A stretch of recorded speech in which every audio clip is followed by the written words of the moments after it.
Assalamualaikum warahmatullahi wabarakatuh. Saya Nadia Dwi Saputri dari Program Studi Arsitektur Fakultas Teknik Universitas Pelita Bangsa. Di sini saya akan menyampaikan studi kasus implikasi media sosial.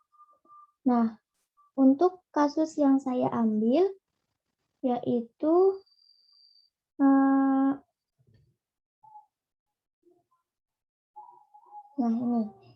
Betran Peto, korban cyberbullying. Pelaku masih di bawah umur dan tim Ruben Onsu diperiksa.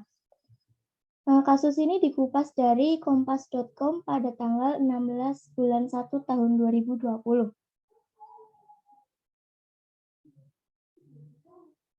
Keterangan kasus. Betran Peto, putra presenter Ruben Onsu, sering menjadi korban kejahatan dunia maya. Wajahnya diedit menjadi wajah hewan oleh oknum tak bertanggung jawab. Kasus cyberbullying menimpa anak dari presenter Ruben Onsu.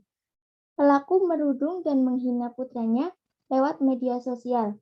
Pelaku yang masih di bawah umur itu membuat akun Instagram yang mengatasnamakan dan mengubah foto Betran Peto mirip hewan.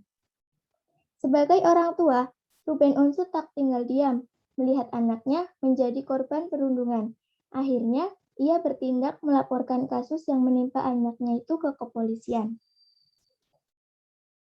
Pembahasan kasus. Yang pertama, tim Ruben Onsu menjadi saksi. Salah satu tim manajemen Ruben Onsu bernama Ponco menyambangi Ditreskrimsus Polda Metro Jaya pada hari Rabu tanggal 15 Januari 2020 untuk diperiksa menjadi saksi. Ia tiba sekitar pukul 10.33 waktu Indonesia Barat, didampingi Lena Simanjuntak, tim kuasa hukum dari Ruben Onsu.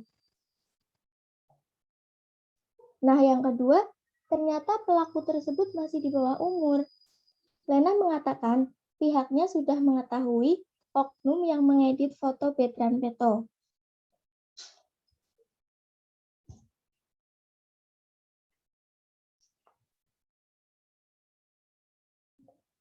Nah, di sini berawal dari saling mengecek ternyata kasus ini. Ruben menyampaikan pelaku membuli Betran dipicu karena saling ejek dengan temannya di media sosial. Karena kesal dengan temannya yang mengidolakan Betran, akhirnya pelaku membuli Betran di media sosial. Sebenarnya dia kesal dengan temannya. Nah, temannya itu mengidolakan Betran, lalu saling ejek di antara mereka. Ujar Ruben, seperti yang dikutip di kompas.com dalam akun YouTube Cumi-Cumi Selasa pada tanggal 10 bulan 11 tahun 2020. Pelaku di sini dipastikan lebih dari satu orang. Namun, yang sudah diketahui yaitu pelaku yang pasti adalah satu orang berusia di bawah 11 tahun atau masih di bawah umur.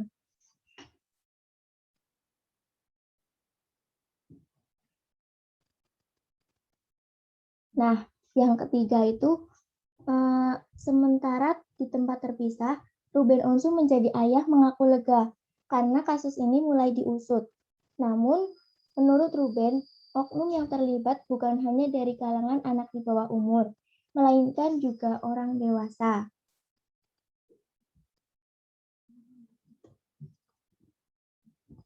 Poin yang keempat, Ruben diperiksa pekan depan.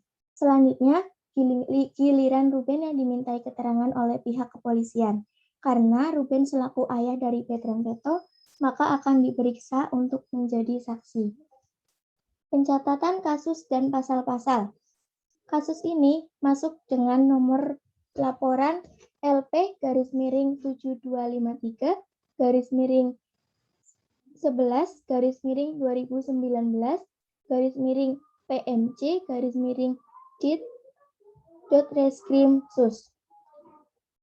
Kasus ini masuk ke dalam pasal 27 ayat 3 JO, pasal 43 ayat 3 Undang-Undang ITE, dan nomor Undang-Undang nomor 19 tahun 2016 tentang ITE.